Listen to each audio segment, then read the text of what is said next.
Bonjour, alors bienvenue à cette webconférence sur la loi consacrée au partage de la valeur dans les entreprises 11 à 49 salariés. On va attendre quelques instants pour laisser le temps aux participants de se connecter et on commence.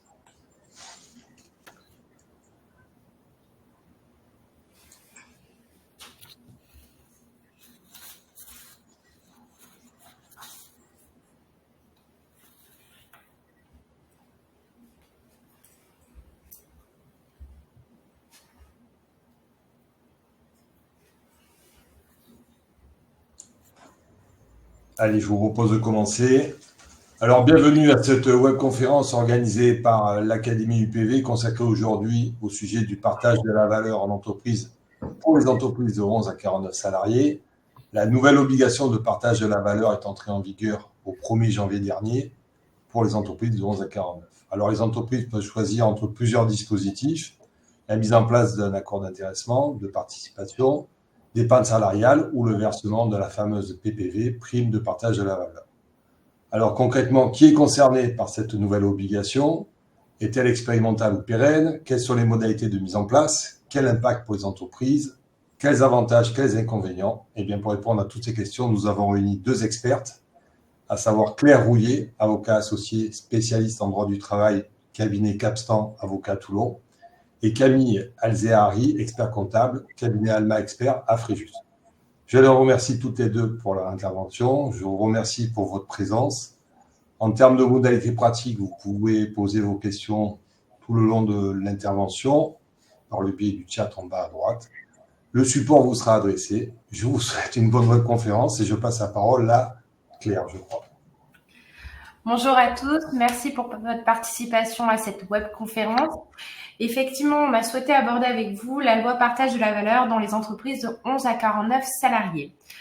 Vous avez la chance d'avoir un binôme d'animation, donc avocat en droit du travail et expert comptable, pour aborder cette nouvelle obligation qui pèse désormais sur les entreprises. Juste pour vous donner quelques éléments de contexte juridique avant de passer la parole aussi à Camille.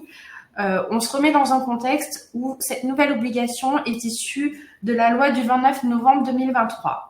Dans ce contexte-là, la volonté du législateur et à l'origine de l'accord national interprofessionnel était double. Simplifier et rendre beaucoup plus attractifs les dispositions de partage de la valeur qu'on connaissait à l'heure actuelle dans le paysage législatif. Donc l'idée était de simplifier afin d'encourager les entreprises à recourir à de tels dispositifs, mais également faciliter la mise en place de ces compléments de rémunération dans l'objectif qui est un objectif important pour les entreprises à l'heure actuelle, qui est de fidéliser et d'être attractif vis-à-vis des salariés.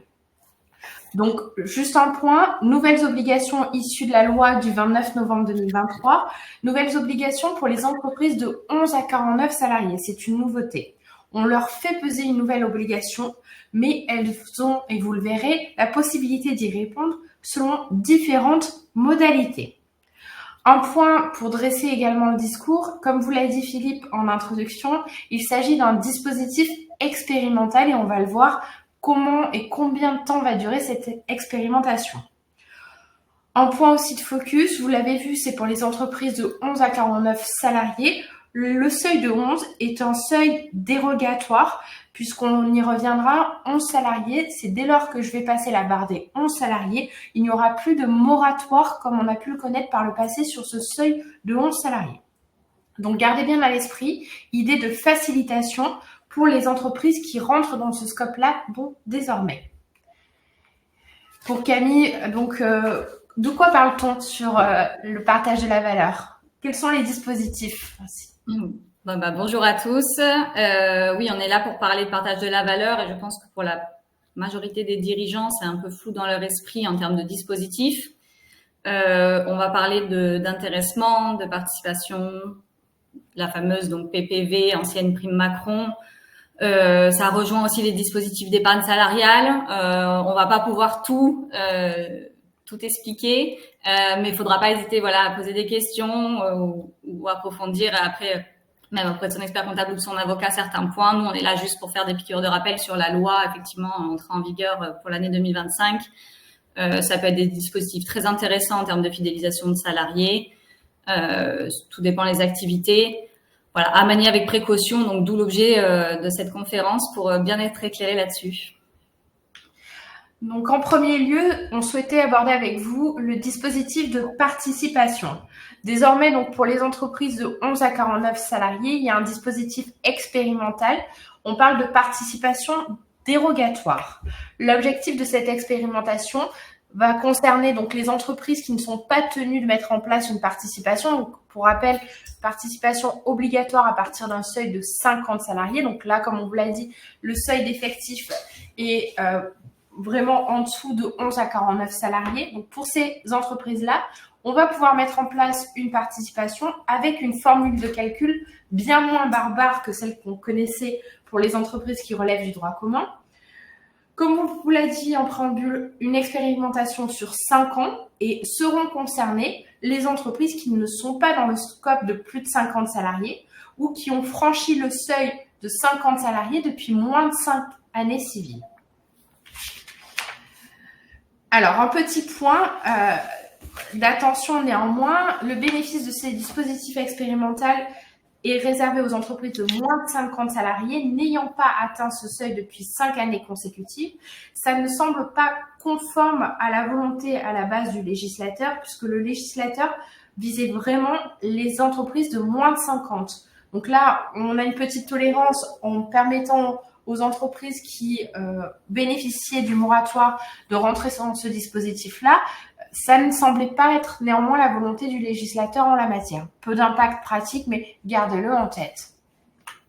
Ce régime dérogatoire permet donc de mettre en place une formule dérogatoire, une formule sur mesure, et qui pourra même aboutir à allouer une réserve spéciale de participation, donc une prime de participation, qui serait moins favorable qu'avec la formule barbare applicable jusqu'alors, et donc une formule moins favorable, une somme moins favorable, moins disante que la formule légale. À l'inverse, et on le verra par la suite, cette formule dérogatoire peut aussi être mieux disante que la formule légale. Un petit point juridique encore sur les conditions de mise en place. Comment mettre en place un tel dispositif dérogatoire de participation? On va retrouver ce qu'on connaît déjà. Soit on met en place cet accord de participation dérogatoire par un accord signé au sein de mon entreprise, un accord d'entreprise, donc qui peut être signé avec mes organisations syndicales mandatées, avec mon CSE, avec mes salariés mandatés, ou dans le cadre d'un référendum avec une ratification aux 2/3 du personnel, soit je vais pouvoir aussi appliquer, et c'est visé également dans cette dispositif-là, un accord de participation issu de ma branche d'activité, donc de ma convention collective, et l'appliquer soit de plein droit, soit via une décision unilatérale. Donc, il s'agissait donc des modalités pratiques de comment mettre en place un dispositif de participation. Un point important, on vous l'a dit, certaines branches d'activité, donc branche d'activité convention collective, organisation syndicale de branche, donc les textes qui vont s'appliquer en raison de mon activité principale, se sont saisis de la question et ont mis en place des dispositifs de participation de branche pour lequel l'entrepreneur qui souhaiterait mettre en place une participation dérogatoire pourra faire une application volontaire et, le cas échéant, préciser certains points dans le cadre d'une décision unilatérale de l'employeur. Quelle est la nouveauté? On vous l'a dit en préambule, la volonté était vraiment de simplifier le dispositif, simplifier l'application et le recours à la participation dans les petites et moyennes entreprises. Surtout en levant en fait la référence à la formule légale du Code du travail qui est quand même pas évidente. On parle d'indicateurs qui ne sont pas toujours facilement saisissables, sur lesquels souvent il faut s'appuyer sur son cabinet d'expertise comptable pour avoir les éléments. Donc vraiment, l'idée est d'enlever ce clivage, simplifier le dispositif. Également, cette expérimentation permettra à l'entreprise de ne pas être liée par la formule légale et par le côté mieux disant ou moins bien disant, et d'avoir un dispositif qui est plus, on va dire, du sur-mesure que du prêt-à-porter. Jusqu'à la loi, comme je vous l'ai dit, on ne pouvait déroger que dans un sens plus favorable. Là, je vais pouvoir créer une formule qui m'est adaptée. Néanmoins, attention, ce dispositif et la volonté de simplification n'a pas pour effet de supprimer les autres effets des dispositions relatives à la participation. Donc, on va y revenir. La participation ne peut pas remplacer un élément de rémunération et je ne peux pas faire le choix de tout passer dans le cadre de ce dispositif de participation puisque, pour rappel, et Camille va pouvoir être beaucoup plus pertinente sur le sujet que moi, mais c'est un dispositif qui bénéficie de conditions fiscales et sociales optimisées. Oui, alors sur la partie participation, bon, il y avait une participation légale pour certains seuils et celles qui dépassaient effectivement les 50 salariés. Je ne sais pas si ça concerne beaucoup de dirigeants ou de personnes qui nous suivent. C'était donc une formule assez spécifique avec des postes de bilan, des capitaux propres, voilà. Et en gros, c'était une formule spécifique en dépassant ces seuils légaux et on provisionnait cette participation pour la rétribuer aux salariés. Là, l'idée, c'est que on n'attend pas de dépasser les seuils légaux pour mettre en place une participation. La participation, c'est différencié de l'intéressement puisque là, on vient jouer sur un outil de redistribution des bénéfices plus que l'intéressement qui est un outil attaché à une performance clé et puis qui est complètement libre en termes de plafonnement ou est-ce que c'est sur le chiffre d'affaires, est-ce que ça peut être des paramètres plus souple que sur la participation. Après, ça fonctionne de la même manière, la participation dérogatoire que la légale. Il y a un calcul, comme vous l'avez dit, donc qui peut être mis en place, qui n'est pas celle de la réserve spéciale, qu'on provisionne et donc on déduit du bilan pour rétribuer les salariés.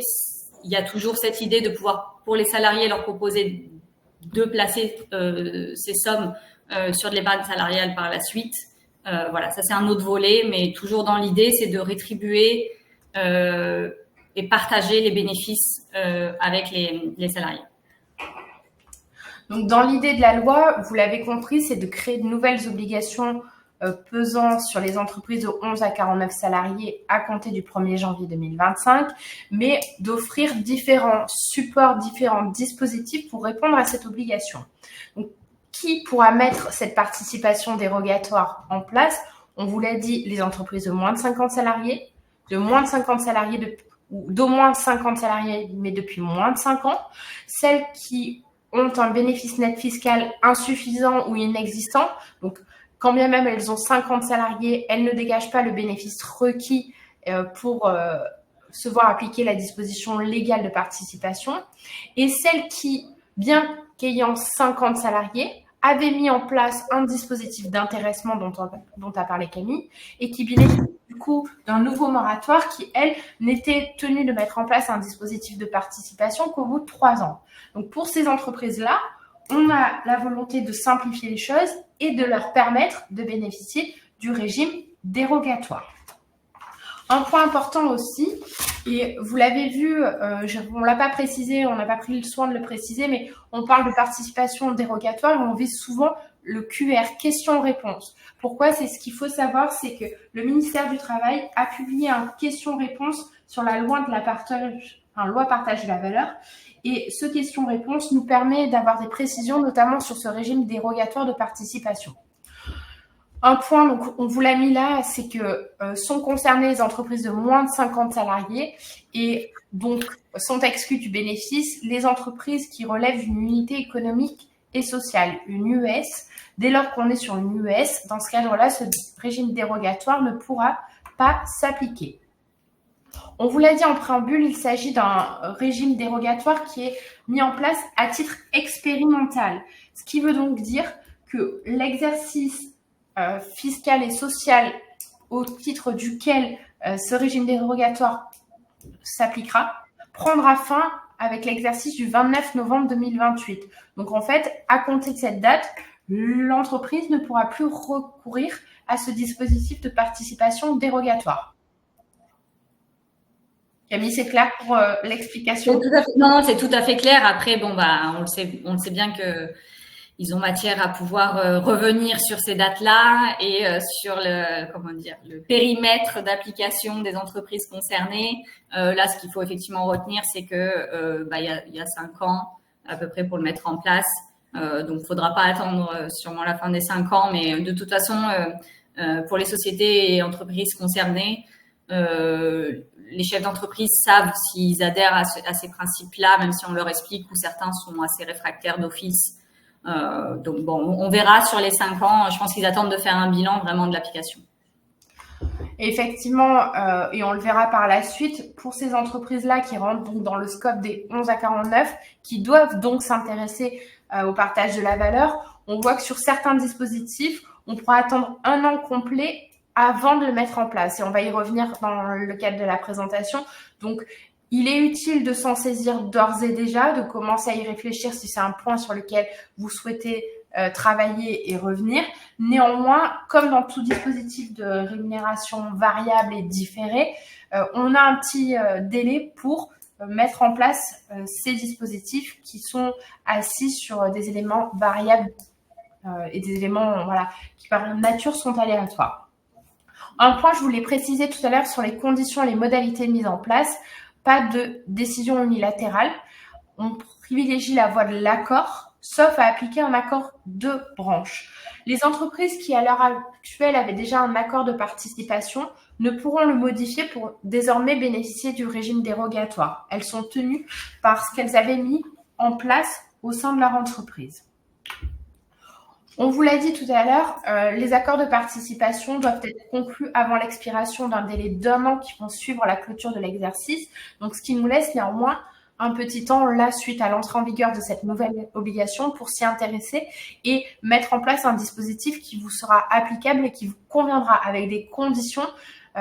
Camille a parlé d'éléments financiers, tout ça. En fait, il faut y réfléchir, il faut travailler avec son conseil, son expert comptable pour mettre en place une formule de calcul qui vous conviendra. Néanmoins, surtout établir les documents prévisionnels des années à venir sur ces entreprises stables, au contraire, ceux qui savent qu'ils vont faire des belles années sur les années à venir. Pas attendre les bilans des années pour devancer des calculs et voir la meilleure formule pertinente vis-à-vis du bilan prévisionnel, ne serait-ce que pour aussi préciser tous les points et pas revenir dessus, ça c'est important. Un point sur lequel on souhaitait insister, c'est que, et Camille en a parlé là en préambule, c'est que la formule de calcul dérogatoire ne peut pas se calquer sur l'intéressement. L'intéressement, ce sont des objectifs de performance, donc des objectifs liés à de la productivité, là où la participation doit reposer sur des résultats financiers. C'est un point important, on ne parle pas de la même chose. Souvent, l'intéressement est là pour booster la productivité, sensibiliser sur des aspects de sécurité notamment. La participation, c'est vraiment quelque chose de financier. Donc, dans ce cadre-là, la formule de calcul peut reposer sur le bénéfice net, le résultat courant avant impôt, le REX, le BE, mais c'est vraiment que des indicateurs financiers. Exactement. L'idée, et on revient au préambule, au dispositif et à l'esprit quelque part de l'ANI en 2023, qui était de dire que les salariés aussi des entreprises de 11 à 49 salariés doivent pouvoir recevoir une part des bénéfices de l'entreprise. Ils ont contribué à ces bénéfices, ils doivent pouvoir se voir rétribués sur ces sujets-là. Un point aussi important qui est de dire que, attention, ce dispositif de participation ne vient pas se substituer à un élément de rémunération. C'est expressément prévu désormais dans la loi, c'est inscrit dans le marbre. Alors, on n'est pas là pour utiliser ce dispositif qui est intéressant d'un point de vue social et fiscal pour remplacer de la rémunération. Donc, par exemple, si j'avais une prime versée par usage, par accord d'entreprise, une prime de vacances, par exemple, je ne vais pas pouvoir remplacer cette prime de vacances par une prime de participation. Je devrais cesser l'application de cette prime, attendre un délai et le cas échéant, mettre en place un dispositif de participation. Et je ne pourrais pas mettre en place ce dispositif de participation avant 12 mois, avant le dernier versement de cet accord, de cette prime de vacances, par exemple. Donc vraiment, je décorrèle les choses. Je ne suis pas là pour faire de l'optimisation fiscale et sociale via ce dispositif. L'idée étant vraiment de permettre aux salariés d'avoir une rétribution sur les bénéfices qu'ils ont contribué à générer. Un élément, on va dire, oui, non variable à prendre en compte dans les recrutements surtout. et discuter. C'est surtout les moments de mise en place et de discussion avec les salariés présents pour bien leur expliquer et, comme je disais tout à l'heure, qu'il n'y ait pas de questions par la suite sur les modalités d'application. Un point sur lequel on a déjà évoqué les choses, c'est que les entreprises qui atteignaient le seuil de 50% pouvaient déroger à l'application de la participation.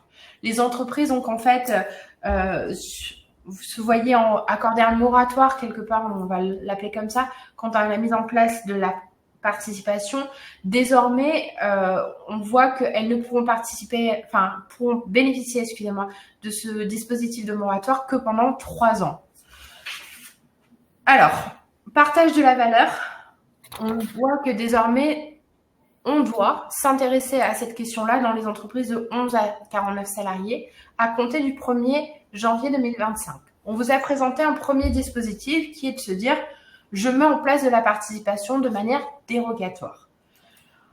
Un autre dispositif et une autre obligation va peser sur les entreprises puisque les entreprises qui réalisent un bénéfice net fiscal d'au moins 1% du chiffre d'affaires pendant 3 années consécutives vont devoir s'intéresser à ce dispositif de partage de la valeur.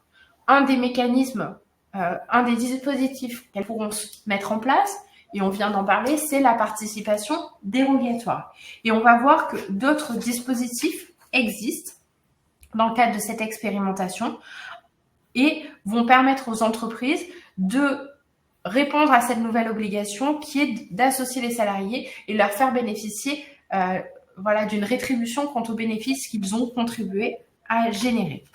Effectivement, pour ces entreprises-là, il y a une expérimentation puisque ces entreprises devront mettre en place un dispositif de partage de la valeur dès lors qu'elles auront généré au moins 1% de bénéfices pendant 3 années consécutives. Sont concernées, donc, on en a déjà parlé, les entreprises d'au moins 11 salariés qui, pendant 3 exercices consécutifs, et on va expliquer ce que c'est, ont généré un bénéfice net fiscal d'au moins 1% du chiffre d'affaires. Sont exclues de cette obligation les entreprises individuelles, les SAPO, effectivement aussi, et on verra par la suite que tout ce qui est du champ des entreprises de l'ESS ont des dispositions particulières. On y reviendra ensemble par la suite. Donc, ces entreprises qui rentrent dans ces conditions-là vont devoir appliquer un dispositif de partage de la valeur, soit par le biais de la participation dont on a parlé en première partie d'intervention, soit via l'intéressement, soit dans le cadre d'un abondement sur un dispositif de plan d'épargne, soit en versant la prime de partage de la valeur qu'on a connue depuis ces dernières années, qui dans un premier temps était appelée prime Macron, puis a évolué au fil du temps et des différents rebonds législatifs. Donc, les entreprises qui répondent à ces conditions, 11 à 49, au moins 1% du chiffre d'affaires, un bénéfice d'au moins 1% du CA pendant 3 années consécutives, vont devoir s'intéresser au dispositif et à ce dispositif de la partage de la valeur via le régime de participation, d'intéressement, l'abondement PE ou la PPV. On vous l'a dit, ça s'applique aux entreprises de 11 à 49. On va prendre en considération les exercices ouverts à compter du 31 décembre 2024 et on va regarder ce qui s'est passé par le passé. Et on va vous expliquer dans le cadre de notre présentation quels seront les exercices qu'on va regarder. Donc, les critères sont les suivants. On vous l'a dit, au moins 11 salariés. Pas soumise à l'obligation de mettre en place un dispositif de participation, donc j'ai moins de 50 salariés. Un bénéfice net fiscal supérieur ou égal à 1% du CA. Et je n'ai pas d'intéressement ou de participation. Je ne suis pas une entreprise individuelle, je ne suis pas une condition pour rentrer dans ce dispositif-là. Comme tout à l'heure, le seuil de 11 salariés est un seuil qui ne bénéficie d'aucun moratoire, qui prend en compte, on va dire, l'effectif sécurité sociale au 31 décembre de l'année N-1. On va faire une moyenne au 31 décembre N-1 en utilisant l'effectif sécu pour voir si je rentre dans cette nouvelle obligation. Les entreprises qui d'ores et déjà ont un accord d'intéressement ou de participation ne seront pas tenues de réfléchir à ce dispositif. Pourquoi? Parce qu'on considère qu'elles se sont déjà intéressées à la notion de partage de la valeur. Elles ont déjà un dispositif, donc elles ne seront pas tenues par cette nouvelle obligation. Même raisonnement que tout à l'heure, si je fais partie d'une US, je ne peux pas bénéficier de ce nouveau dispositif. Alors, quels vont être les exercices pris en compte pour l'application du respect de la condition relative à la réalisation du bénéfice net fiscal? Vu que l'obligation prend effet au 1er janvier 2025, donc pour les exercices qui seront en année civile, je vais regarder mes bénéfices nets fiscaux sur les exercices 22, 23 et 24. C'est bien ça, Camille? Oui, exactement. Alors, il faut bien scinder la notion d'exercice d'année civile. Il se peut qu'il y ait des sociétés au démarrage, qu'il y ait des exercices prolongés de 16, 18 mois, exceptionnellement jusqu'à 24 mois. Donc, voilà, majoritairement, ça reste des exercices de 12 mois et liés à l'année civile. Mais bon, ça, chaque société, je pense qu'elle connaît ses dates de clôture fiscale. Donc, ce sera effectivement sur les années 22, 23, 24 à calculer. Pour les entreprises qui seraient concernées et qui s'intéresseraient à cette notion-là, n'hésitez pas à vous rapprocher de vos conseils et vos experts comptables en la matière pour vous accompagner et surtout bien vérifier ces notions de bénéfices nets et d'exercice pour pas se faire avoir sur le sujet-là. Ça serait vraiment trop bête qu'en cas de contrôle URSSAF, le dispositif soit remis en cause juste pour une question de mauvaise appréhension des exercices. Un point important, c'est que c'est la différence avec ce qu'on vous a présenté dans une première partie, la participation. Là, tous ces dispositifs relatifs au partage de la valeur sont des dispositifs qui peuvent être mis en place par décision unilatérale. Hormis la participation, comme on l'a précisé tout à l'heure, mais tout le reste, et on va y revenir, notamment la PPV dont on a parlé, sont des dispositifs que l'employeur peut mettre en place unilatéralement, ce qui est un point important et facilitant. Les modalités de mise en œuvre du partage de la valeur, ce dispositif doit-il être obligatoirement mis en place pour générer une prime positive? Non. Je me suis intéressée au dispositif, j'ai mis en place un accord d'intéressement ou de participation afin de répondre à mes nouvelles obligations. Pour autant, ça ne génère aucune prime. Ce n'est pas grave, j'ai rempli mon obligation et je ne suis pas tenue de verser quelque chose si la formule ne génère rien. Néanmoins, ça serait quand même un peu une erreur et une mauvaise appréhension des choses si le dispositif et la formule de calcul a été mal calculé. Donc, c'est sur ce point sur lequel je vous invite vraiment à prendre contact avec vos experts comptables, vos conseils, vos fédérations pour réfléchir et mettre en place un dispositif qui répondra à l'objectif de rétribuer les salariés et leur attribuer une part du bénéfice qu'ils ont contribué à générer. Un autre point qui est évoqué également dans le question-réponse, c'est est-ce que si l'entreprise décide de verser une prime de partage de la valeur, est-ce qu'elle ne doit se référer, que vous vous souvenez, aux salariés qui perçoivent moins de 3 SMIC? Oui, nous dit le question-réponse. La loi impose la mise en place d'un dispositif de partage de la valeur sans pour autant changer la nature des dispositifs qui existent. Donc, l'entreprise, pour répondre à son obligation, pourra décider de verser une PPV uniquement aux salariés percevant une rémunération inférieure à 3 SMIC. Ce n'est pas une obligation, mais elle peut faire ce choix-là. Pour préciser, d'avoir un ordre de grandeur, 3 SMIC, c'est à peu près 66 000 € annuels. Ok. Alors, les spécificités pour le secteur de l'économie solidaire, enfin l'ESS, sociale et solidaire. On est quand même sur des secteurs qui se veulent quand même non marchands quelque part, des secteurs pour lesquels il n'y a pas de déclaration de bénéfice net fiscal. Donc, dans ce cadre-là, le question-réponse prévoit que toutes les personnes morales qui sont mentionnées au sein de ces dispositions, donc de la loi du 31 juillet 2014, les associations, les mutuelles, les fondations qui relèvent du secteur de l'économie sociale et solidaire, qui ne déclarent pas de bénéfice net fiscal tel que défini pour le calcul de la participation, mais qui vont avoir réalisé pendant 3 exercices consécutifs un résultat excédentaire d'au moins 1%, pourront mettre en place un tel dispositif à la condition uniquement que leur accord de branche étendu le permette. Donc, vraiment pour ce secteur-là, on se réfère à ce que prévoit la branche d'activité avant de mettre en place un dispositif au sein de mon association notamment. Pour toujours ces entreprises du secteur de l'économie sociale et solidaire, qu'est-ce qu'elles pourront utiliser ? En raison de leur utilité sociale, ces entreprises vraiment sont non lucratives ou avec une lucrativité limitée. On ne parle pas souvent de rentabilité, on vraiment se focus sur la finalité sociale. Et donc, ces entreprises-là, ces associations ne génèrent pas de bénéfices nets fiscaux, donc pas de participation. Néanmoins, elles pourront répondre à cette obligation via les autres dispositifs, l'intéressement, l'abondement sur un plan d'épargne ou une PPV. Pour rappel, l'intéressement peut reposer sur des objectifs, sur des critères extra-financiers. Donc, c'est un dispositif qui pourra être utilisé pour les entreprises du secteur de l'économie sociale et solidaire. Un rappel, c'est quelque chose qu'on connaît déjà dans les entreprises de plus de 50 salariés, mais qui est bien à rappeler dans le cadre d'une telle intervention. Lorsque je recours à la PPV, je peux désormais, la loi me dit, faire 2 versements de la prime. Donc, l'employeur peut donc verser 2 PPV au titre de la même année civile. Dans ce cadre-là, 2 décisions unilatérales ou 2 accords. Et les plafonds d'exonération sont appréciés en fonction de l'année civile. Un rappel sur le dispositif social et fiscal. On vous l'a mis, la PPV bénéficie d'une exonération temporaire d'impôt sur le revenu dans les entreprises de moins de 50 salariés. Donc, peut-être Camille, c'est plus pertinent.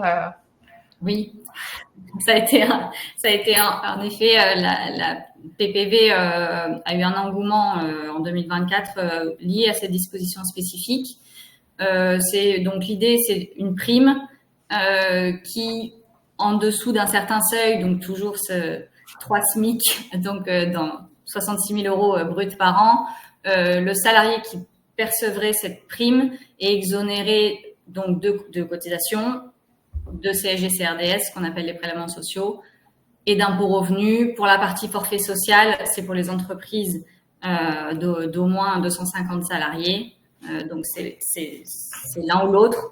Donc ça permet aux salariés de percevoir des compléments de rémunération sans fiscalité. Et il y a un deuxième volet, justement, si jamais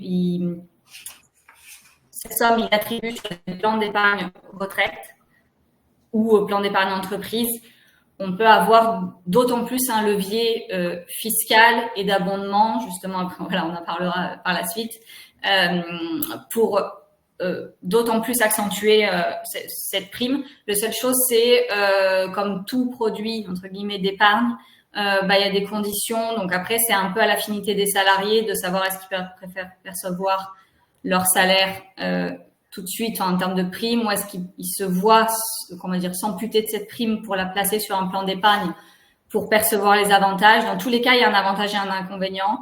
C'est pour ça qu'il faut bien leur expliquer.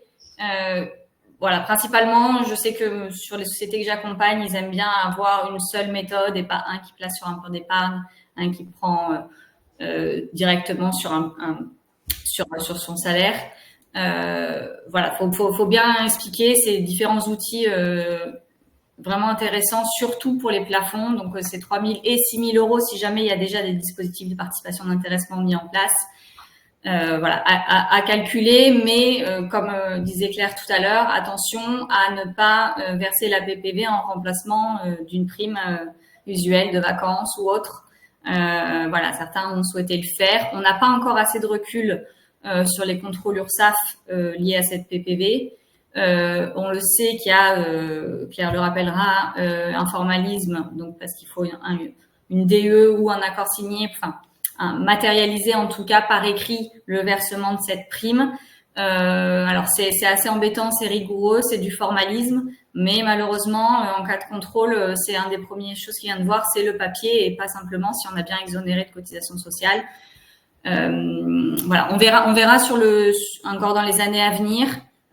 Vaut mieux bien le faire. Voilà, ça c'est le conseil à donner, c'est bien le faire et bien étudier la politique salariale au complet dans l'entreprise en incluant la PPV et les autres primes.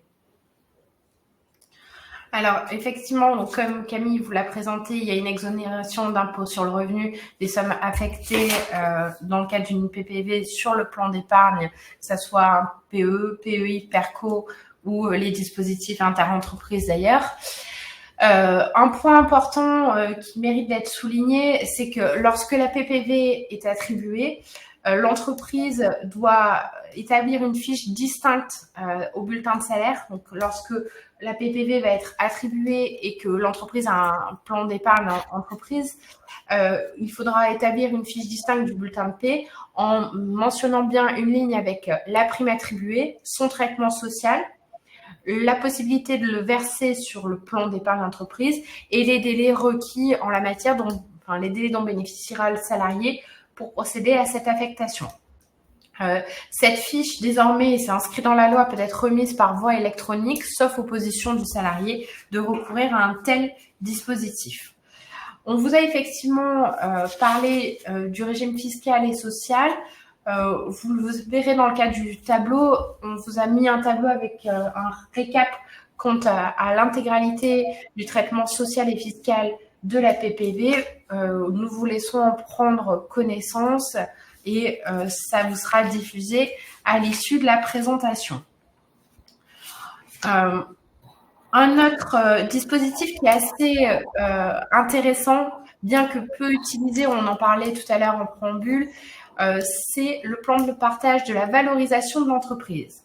Effectivement, dans le cadre de l'expérimentation, on voit que les entreprises peuvent faire le choix d'associer leurs salariés et de leur faire bénéficier d'une prime de partage de valeur de l'entreprise qui sera adossée à la valorisation, vraiment, donc la valeur de l'entreprise, dès lors que la valeur de l'entreprise aura bénéficié sur une période, bénéficié d'une augmentation, d'une évolution positive sur une période de 3 ans.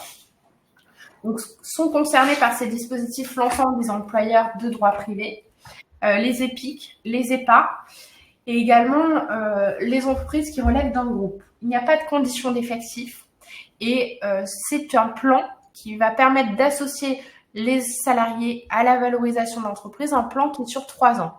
En synthèse, une entreprise dont la valo évoluerait sur 3 ans va pouvoir bénéficier et allouer une prime à ses salariés qui ont au moins 1 an d'ancienneté. Et ces derniers pourront bénéficier d'une rétribution quant à l'augmentation de la valorisation de l'entreprise. Cette disposition peut être mise en place, comme on vous l'a dit par le passé, par un accord, ce qui impliquera d'avoir un rapport par les commissaires aux comptes, un rapport spécial de valo de la part du CAC, qui sera joint à l'accord d'entreprise et qui justifiera en fait des critères retenus quant à ce dispositif-là. Ça peut être également un accord conclu au sein du CSE ou toujours le même principe d'un accord ratifié d'un référendum ratifié avec mes salariés. Cet accord va définir le taux, le montant de référence auquel sera appliqué le taux de variation de la valeur de l'entreprise, les modalités de modulation de ces montants, la formule de valorisation, la date d'appréciation de la valeur de l'entreprise, donc le point de départ d'application de ce plan sur 3 ans, et les dates de versement éventuelles de la prime. C'est un accord qui doit être déposé. Camille vous l'a rappelé, ces accords de valorisation de l'entreprise, ces dispositifs de partage de la valeur, qu'il s'agisse d'un intéressement, d'une participation ou même d'une PPV, sont des dispositifs formels pour lesquels je dois avoir un support écrit quant aux conditions de versement de la prime, la période prise en compte. Donc, tous ces accords-là supposent un petit peu d'administratif et d'avoir un écrit qui est mis en place et qui sera déposé. On le verra selon la forme. Lorsqu'il s'agit d'un intéressement ou d'une participation, c'est déposé auprès notamment de l'administration du travail, auprès de l'URSSAF le cas échéant. Et ce sont des dispositifs qui ne sont pas publiés. Un petit rappel, tous les accords d'entreprise, maintenant, vous savez, sont publiés sur la plateforme Téléaccord. Les dispositifs d'épargne salariale, ce qu'on appelle, ne sont pas publiés sur cette plateforme-là. C'est ce qu'on parle. Le plan de partage de la valorisation de l'entreprise, on vous a dit c'est 3 ans. On vous a remis sur la diapositive, en gros, les conditions qui doivent être prévues dans le cadre de ce plan. Donc, le seuil de référence, le montant de déclenchement et effectivement la période de 3 ans qui est prise en compte. Ces primes, comme l'ensemble des dispositifs d'épargne salariale dont on vient de parler, sont plafonnées et ne peuvent en aucun cas déplacer 3/4 du PAS. Voilà. Ces versements peuvent être effectués une ou plusieurs fois sur 12 mois à l'issue de la période du plan. Et c'est un dispositif sur lequel, effectivement, on a très peu de recul, mais qui peut être utile dans un dispositif de valorisation de l'entreprise à réfléchir. Exactement. Est-ce qu'en pratique, Camille, vous avez déjà eu une expérience en la matière ou... Non, et puis alors ça c'est effectivement un des dispositifs, je pense, les moins utilisés, tout simplement parce que vous l'avez dit, ça touche à la valeur de l'entreprise. Il faut donc s'engager, donc en tant que commissaire aux comptes, ou accompagner aussi l'expert comptable à valoriser la société sur 3 ans. Et chaque société peut avoir, des valorisations différentes et une politique de distribution, par exemple, différente qui va impacter la valeur ou pas. Et puis, quand on parle de valeur, on parle d'une fourchette de valeur, contrairement à un prix. Donc, c'est un peu soumis ils mettent en place un dispositif, mais ils s'appuient quand même sur des professionnels, on va dire comme nous derrière, ou au réel. Après, quand on en parle aux dirigeants, ils se rendent compte que c'est principalement plus une usine à gaz qu'autre chose. Même si sur le papier, c'est très bien, mais voilà, ça demande beaucoup d'accompagnement. Oui, effectivement. On vous le redit sur ces dispositifs-là, n'hésitez pas à vous faire accompagner pour voir le dispositif utilisé à bon escient et à l'inverse, ne pas prendre un risque vis-à-vis de l'administration, l'URSSAF notamment, lors de la mise en place d'un tel dispositif. C'est trop bête alors qu'il s'agit de quelque chose de positif, de se faire rattraper pour une mauvaise utilisation ou un mauvais formalisme. Alors, je dis toujours à mes clients, on est dans un monde où la forme prime sur le fond. Donc, il faut matérialiser. Malheureusement, certains documents à l'ère des signatures numériques et électroniques. Voilà, il faut pouvoir prouver à quel moment ça a été établi sur des procès-verbaux, sur des DUE. Pas attendre justement de devoir se régulariser pour établir tous les documents juridiques ou financiers. Voilà. Un point sur lequel on voulait faire un brief focus, c'est également dans les entreprises de 11 à 49 salariés, l'attribution gratuite d'actions peut être utilisée. Sur ce point-là, effectivement, juste un petit focus, c'est que le pourcentage maximal du capital social qui peut faire l'objet du NAGA est porté à 15%, ça c'est pour les grandes entreprises de taille intermédiaire, 20% pour les PME, 30% quelle que soit la taille de l'entreprise lorsque l'attribution gratuite d'actions bénéficie à des salariés représentant au moins 25% des salaires bruts et au moins 50% du personnel. Donc, il y a vraiment un effort qui est fait par le gouvernement et par le législateur afin d'encourager le recours à ce dispositif dans toutes les entreprises. Point important à noter. Sur ce point-là, on vous invite réellement à réfléchir dans le cadre de votre réflexion autour de l'attractivité, la fidélisation des collaborateurs et la constitution d'une politique de rémunération à ces dispositifs de partage de la valeur qui, on vous le rappelle, sont désormais obligatoires. Une réflexion en la matière est désormais obligatoire depuis le 1er janvier 2025 pour les entreprises de 11 à 49 salariés. Écoutez, on vous remercie. On arrive au terme de la présentation. Alors, merci Claire et merci Camille. Donc, c'est le temps des questions. Il y en a une concernant la date limite pour mettre en place pour la première fois une participation TPV. Alors, on a vu que le dispositif rentre en ligne de compte, on va dire, pour les entreprises à compter du 1er janvier 2025, mais le texte prévoit que j'ai 1 an à compter de la clôture de l'exercice pour mettre en place le dispositif juridique. Donc, moi, je vous invite néanmoins d'y réfléchir dès maintenant pour que l'accord soit conclu rapidement. Néanmoins, on bénéficie d'une tolérance du législateur puisqu'on a 1 an à compter de la clôture de l'exercice. Exactement, mais il n'y a pas pour l'instant de sanctions définies. C'est une tolérance suite à la mise en place du dispositif. Il n'y a pas de sanctions réelles, mais bon, il faudra s'attendre effectivement à ce qu'ils viennent contrôler ces mises en place par la suite. Alors ça laisse quand même du temps, une tolérance d'1 an plus l'établissement des documents fiscaux et juridiques. Donc le temps de produire et qu'ils peuvent contrôler ça laisse du temps, mais voilà, ne pas se laisser aller là-dessus et devancer un maximum.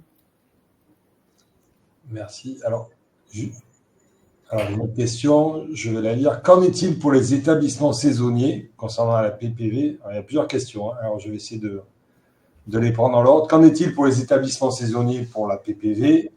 Quels sont les salariés concernés? Tous les saisonniers présents à la date de versement, une ancienneté minimale sur la saison. Donc, alors, sur ce point-là, le BOSS, donc les bulletins officiels de la sécurité sociale, est néanmoins d'une grande aide, puisqu'on peut voir les critères de modulation, d'exclusion de certains salariés, et notamment les conditions d'ancienneté. La condition d'ancienneté maximale qui peut être mise en place dans le cadre d'une PPV, c'est 3 mois. Concernant l'attribution de la PPV, on voit que le BOSS nous précisait 3 options. Être présent lors du versement, être présent à la date de mise en place de la DUE ou être présent à une date donnée. Donc, on peut, via vos conseils ou en prenant en compte les conditions prévues dans le BOSS, faire quelque chose d'un peu sur mesure qui répondrait visiblement à votre objectif. Est-ce que les établissements saisonniers vont être soumis à cette obligation? Dès lors qu'ils ont un seuil d'effectif de 11 en moyenne au 31 décembre de l'année N-1, vous allez rentrer dans le dispositif si vous avez un bénéfice d'au moins 1%, un bénéfice net fiscal d'au moins 1% du chiffre d'affaires. Donc, vous allez pouvoir effectivement moduler un petit peu et adapter les choses à votre contexte particulier d'établissement saisonnier. Merci. Alors, l'heure tourne, on va peut-être conclure. Moi, je voulais juste partager avec vous une position de la CPME concernant cette obligation, sachant que la CPME a plutôt tendance à prôner la mise en place de la PPV parce que c'est une solution beaucoup plus flexible et lié aussi aux avantages fiscaux. Donc voilà, donc ça c'était pour partager avec vous la position de la CPME. S'il n'y a plus de questions, je pense qu'on va en rester là. Je remercie nos 2 intervenantes, Claire Rouillet et Camille Alzehari. Je vous souhaite rendez-vous, donc je vous donne 2 rendez-vous à venir. Le premier qui aura lieu le 22 avril prochain, ça sera un rendez-vous de la cybersécurité consacré à la gestion de crise, donc un sujet malheureusement d'actualité pour beaucoup d'entreprises.